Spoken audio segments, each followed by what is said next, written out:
Hi, I'm Wendelin Gray, and in video 2 of my book reading, I'm doing volume 2 of the Lucky Cat series, The Lucky Cat and the Snow Maiden's Vengeance. Different cover now, but still the same fun content. So we're going to pick it up with the scary stories that are circulating in Old Japan. Chapter 8. Asami Murakami's Notebook, the Fujimi City Workers' Camp, Entry 3, dated 2090 AD, after the reorganization had taken place. A short time after the incident, tales of another strange encounter were carried throughout the abandoned countryside. A young farmhand was walking home from a party through the green fields of the old Kyoto Obubu tea farm in Wazuka late at night. By then, the population of the region running from nearby Nara up to the small city of Uji had been decimated, with only about 14,500 households scattered across the mountains to the east of the Shinkansen's Nara line. Most cities had imposed an evening curfew since the informal local governments that had sprung up in the wake of the reorganization had limited manpower to protect the remaining populace.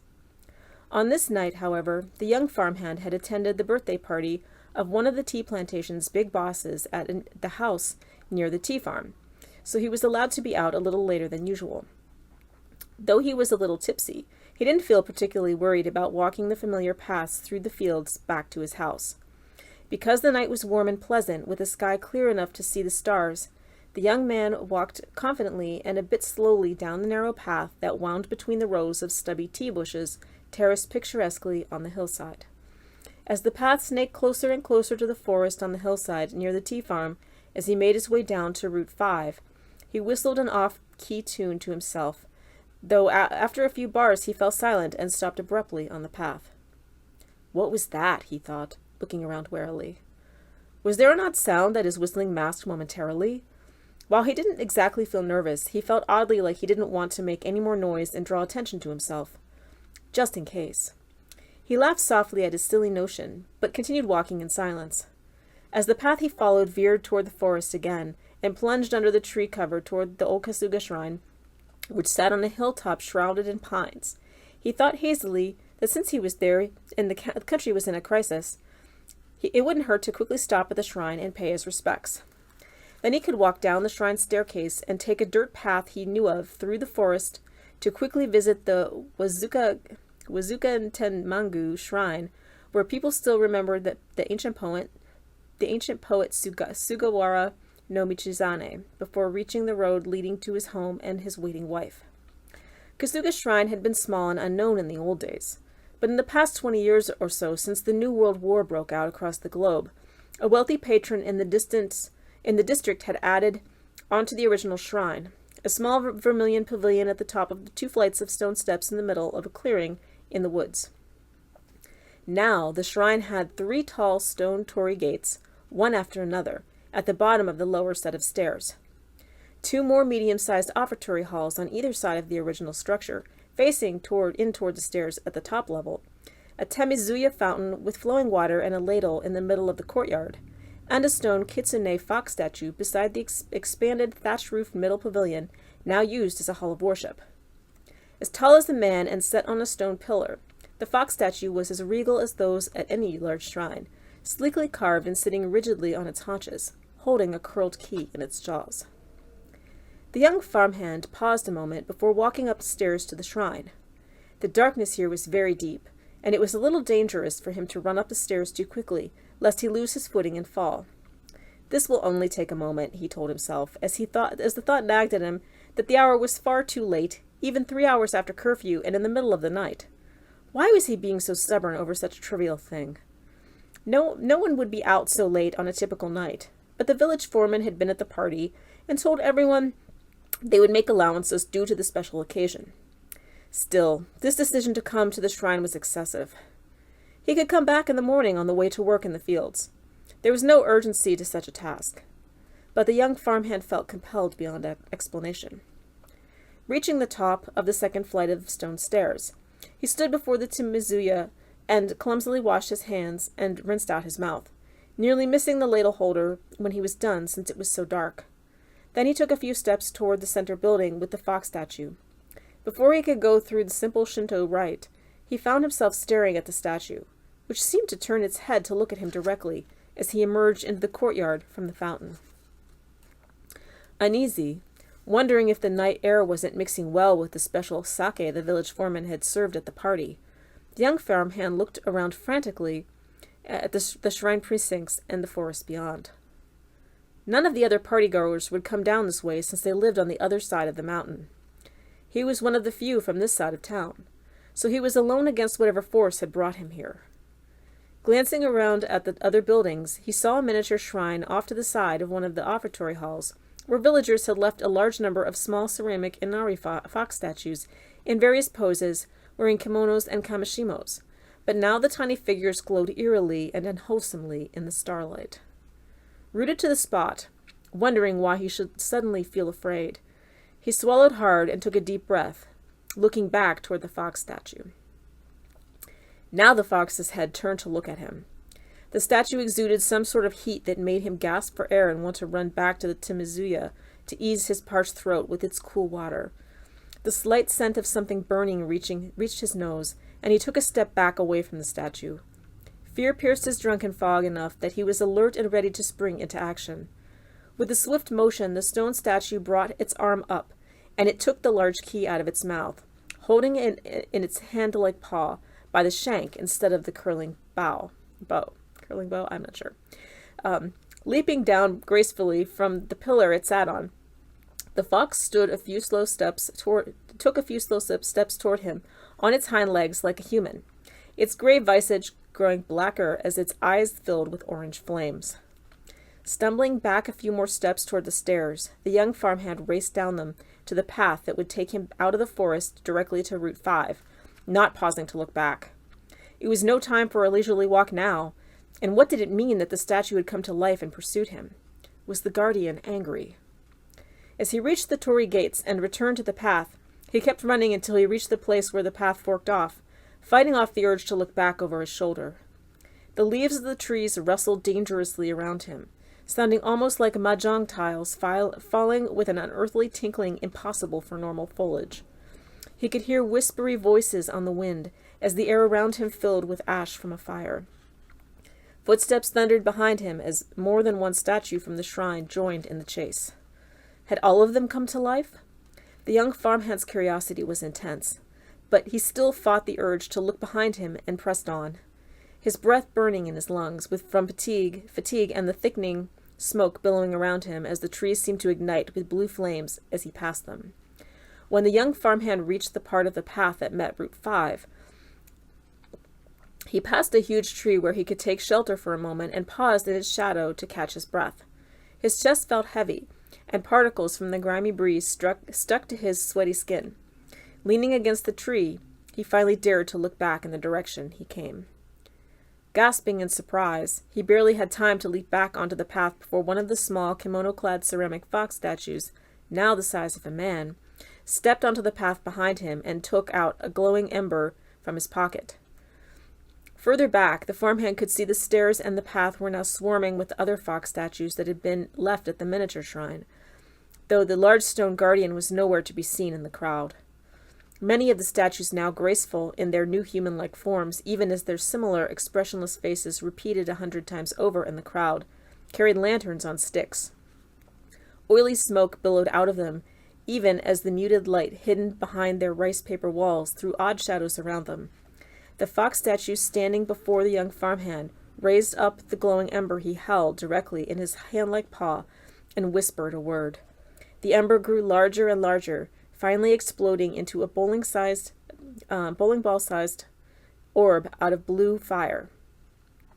The young farmhand only watched the trick in fascination, frozen to the spot, until the fox made a swift motion with the orb, flinging the fireball at him so quickly that it clipped the side of the farmhand's work pants and ignited them. Screaming in terror, the farmhand quickly rolled on the ground in the dirt beneath the old tree to put out the fire, then, springing to his feet with strength born of terror, ran down the path toward Route 5, his right leg nearly collapsing under him from the burn wounds.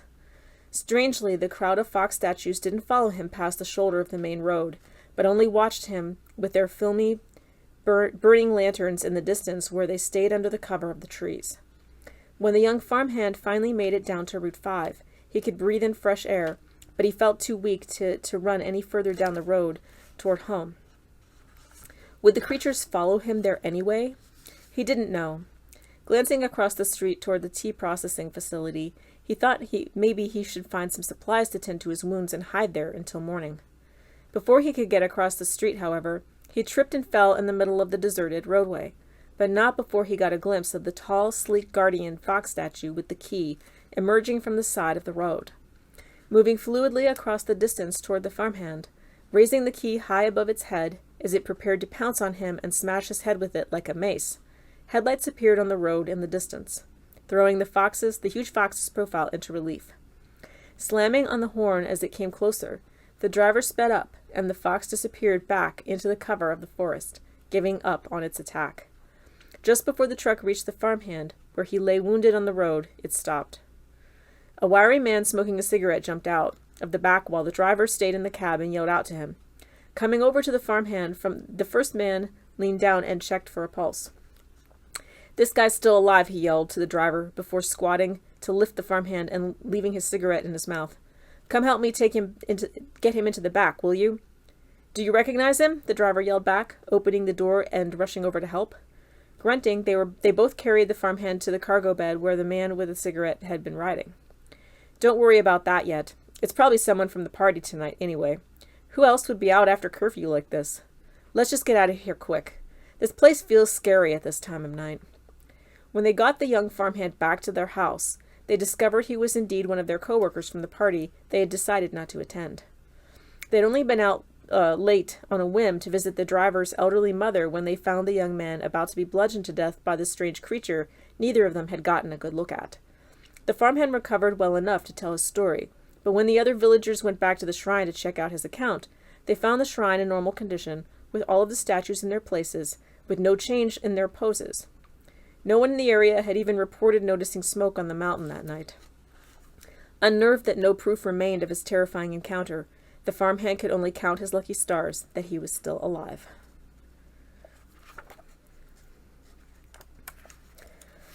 Jumping ahead to the next section in the story, we go to Suna Hagiwara's dossier.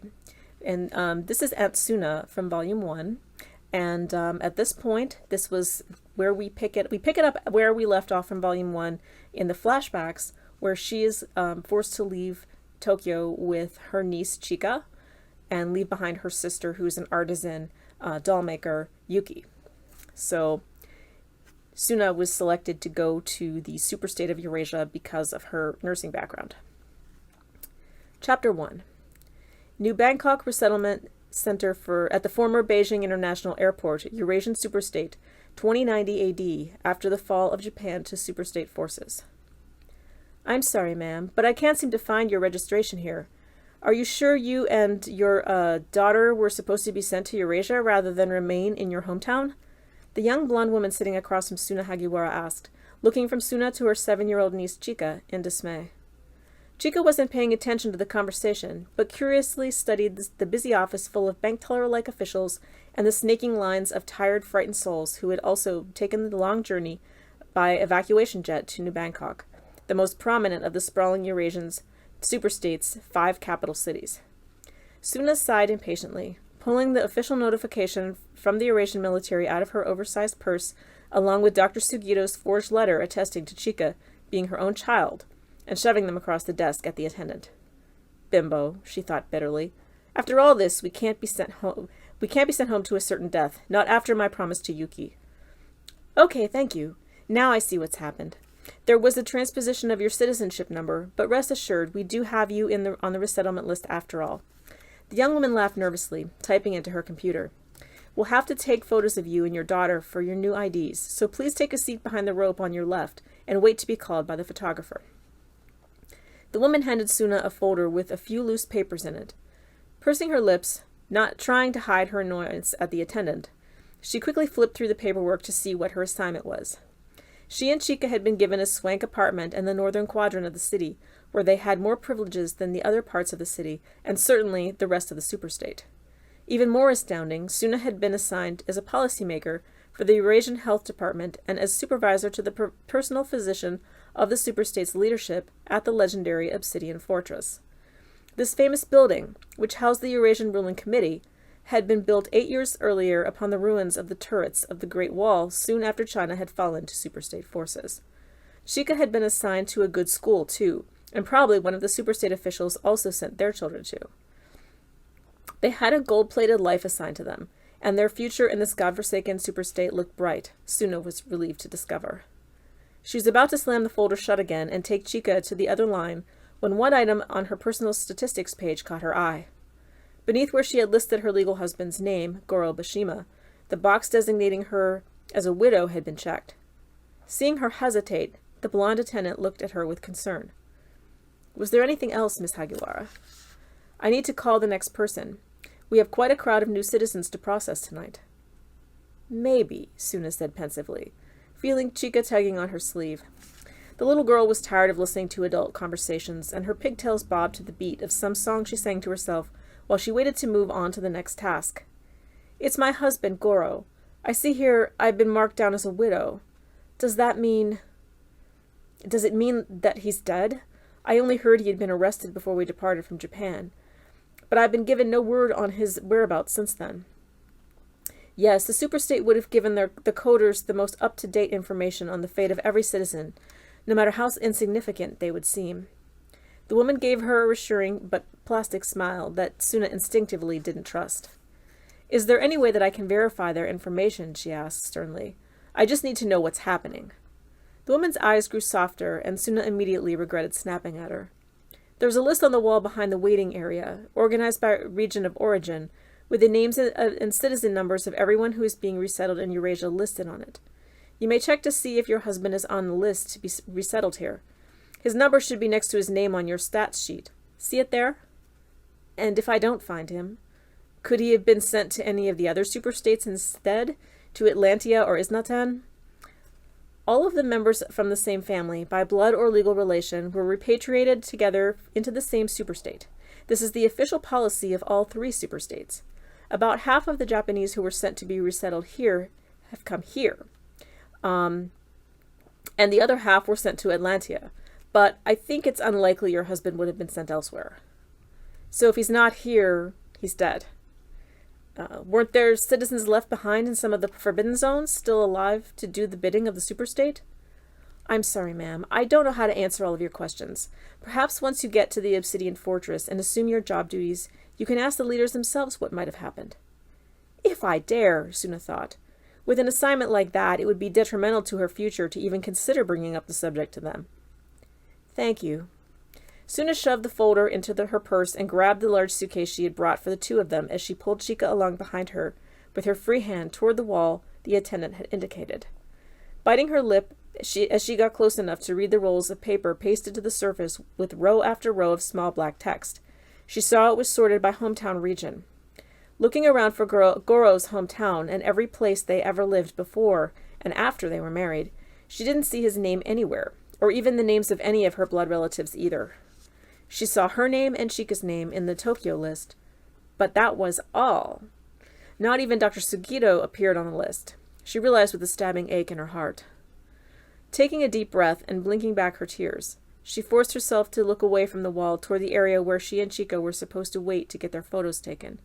The people waiting there seemed listless, almost in a daze, but the line had moved quickly since there weren't many people sitting in the waiting area. Suna let Chika lead her to the back row away from the other people, and they sat down. Aunt Suna, the little girl whispered, leaning close to her when they sat down. What is this place? Will Mommy be coming soon? Suna hadn't had time alone with Chika since they left Tokyo to really explain what was going on, though Yuki had given her a stern warning to be careful about what she had said and to start calling Suna Mommy now.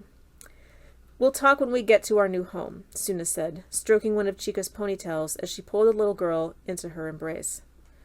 At 42, Suna's only child with Goro, a daughter named Ame, had died when she was only a year old, and Suna had suffered a few miscarriages trying to have another child after that before they gave up.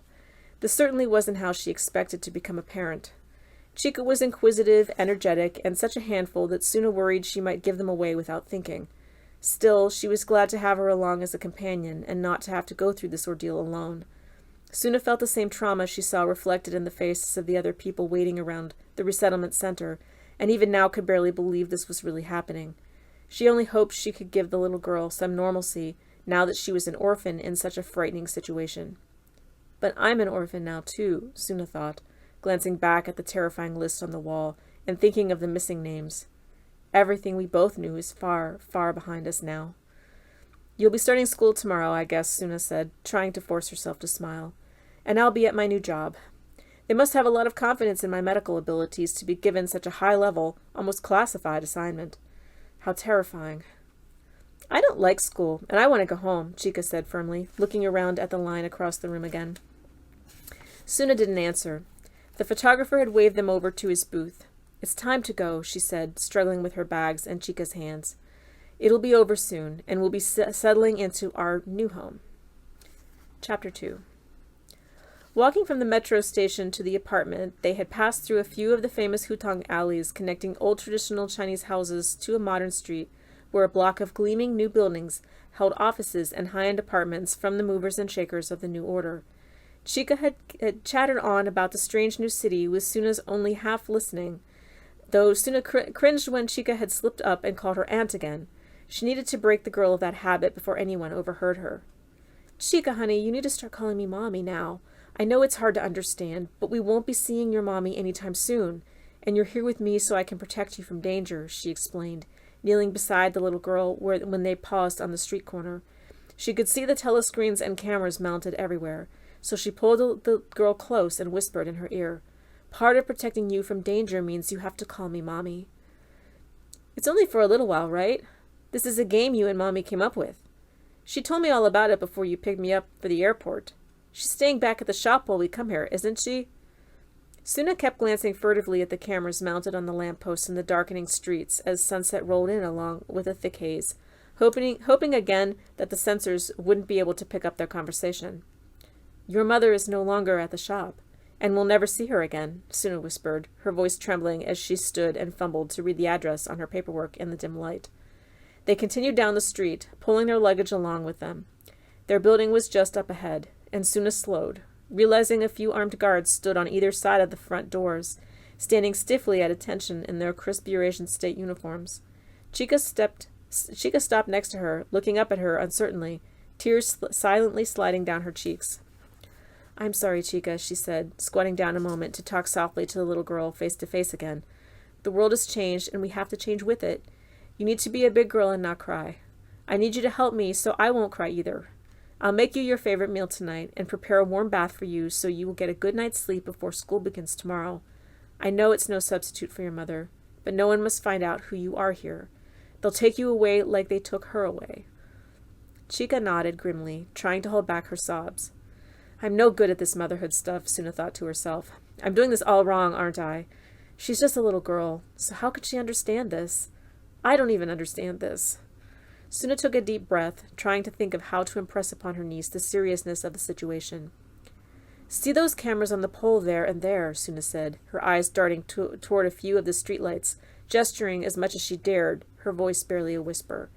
"They're watching us. I think all of the time. And you can see us on the television screens along the street because the cameras are all watching us.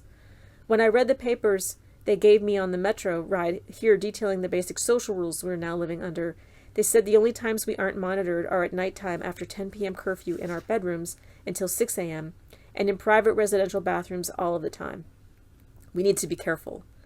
The little girl didn't say anything right away, but looked up quickly at the cameras on the lampposts, and then at the telescreens where they were being live-streamed in real time, before looking back at Suna. "Yes, Mommy," she said loudly, taking Suna's free hand and pulling her to her feet. "Good. That's our building there." They approached guards at the front doors as Suna gestured for Chika to pull out her new state ID, while she did the same. The doorman took them both and examined them with a quick flick of a flashlight before punching in a code to open the doors for them. "10th floor, ma'am," he said, touching the brim of his hat as the second guard took Suna's tall, rolling bag up the stairs and into the main hallway while they followed. The high-ceiling lobby looked like many office buildings or hotels throughout the world, with a dark blue plush carpet and modern-style chairs with glass-end tables scattered around it. On nearly every wall at intervals hung the ubiquitous black flat-screen telescreen monitors, which mirrored back their entrance into the building. Your new neighbor on the 10th floor is a high-level technician in the sleep lab named Valentin Sakai. He has been notified to expect a middle-aged woman with a child, so be sure to say hello sometime this week. The building has a mixer once a month for residents to play the new state trivia game, and the schedule will be posted down here near the building newsstand every Sunday for the week. The guard punched the button for the elevator as he handed the rolling suitcase handle back to Suna, along with an electronic keycard for the apartment. State trivia game. I don't see any information like that in my paperwork. Will it be suitable for children, too? What kind of knowledge does it require? Suna asked as the elevator door opened and she and Chika stepped inside. She pressed the button for the 10th floor, but the doors didn't shut right away. It would be trivia on the new geography, of course, the guard said, laughing a little. Children most certainly are welcome, since it will be tested every year at the new state school on their knowledge. Suna was speechless, but the door shut between them before she could ask any more questions. Geography, Chika said, wrinkling her nose. Suna's eyes darted around the elevator, looking for the cameras, and there were two, even in such a small place. One small flat-screen monitor hung on the right wall of the elevator, showing them alternately from each of the camera angles. Suna quickly looked away from it. Before long, the elevator doors opened onto an elegant hallway that ran perpendicular and was decorated in the same tasteful navy and light blue as the building entryway. The sign on the wall across from them indicated their apartment was to the left, and Valentin Sakai's apartment was to the right. Tenant nameplates had been added to the signage, so there was no mistake of which direction they should go. Suna swiftly pulled both her bag and Chika toward the left, and before long they entered the new apartment. As expected, it was as gleaming and chic as the building itself, with state-of-the-art internet-monitored kitchen appliances and an entertainment center that rivaled a recording and video editing studio. Among the apartment's 7 rooms, only the bathroom and the 2 bedrooms had walls free of the large flat-screen TV monitors and recessed cameras. They would only be allowed to enter the bedrooms and bathroom for longer than a few minutes at a time after curfew, for their off-limits status was not meant to be a way to evade the all-pervasive monitoring of the telescreens. Chika looked around and nodded warily at Suna. What time is curfew again? I want to play in my room until dinner. You can't enter your bedroom other than to quickly change clothes before curfew because of the cameras, Suna said, shutting the door behind her and sliding the deadbolt into place before dragging her bag toward her bedroom door.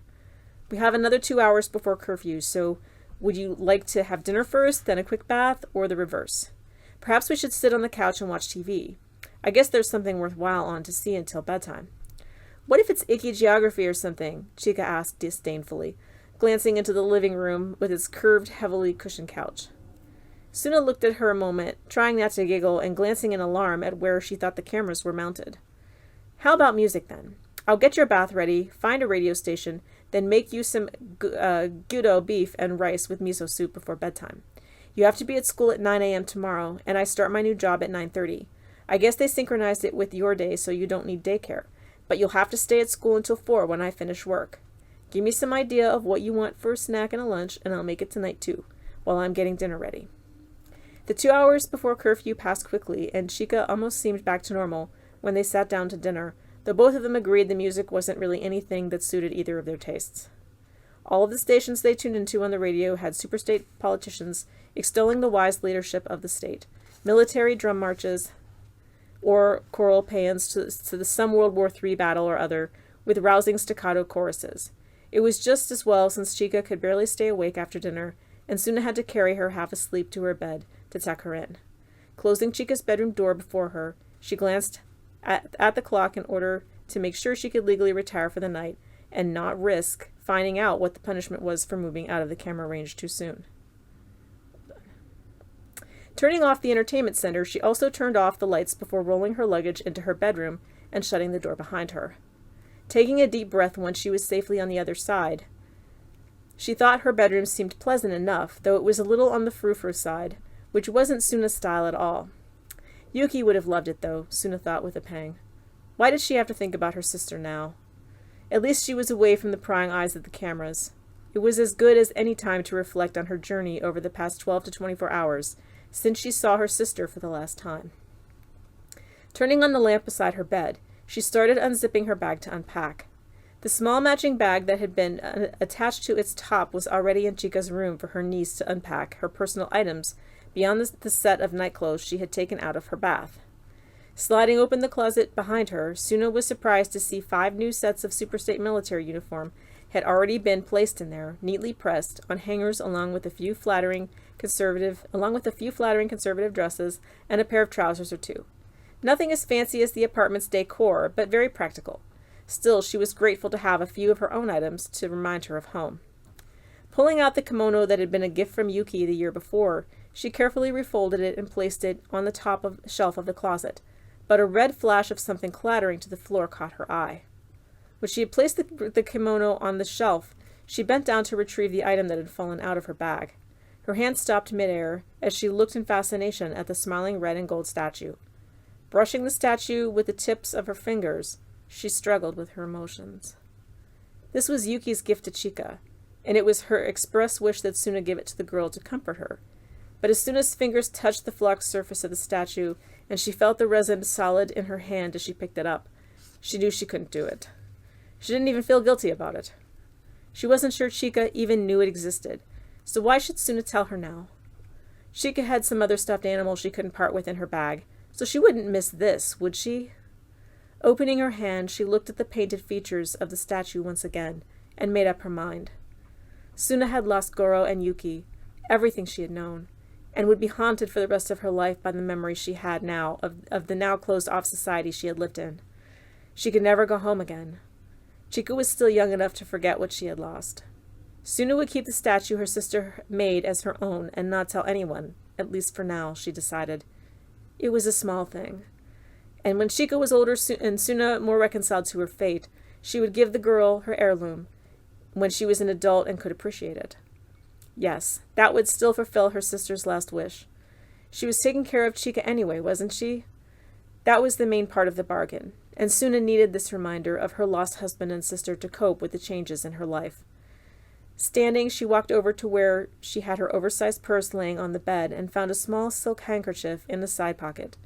Wrapping the statue carefully in the handkerchief, she replaced it in the protected pocket and zipped it shut.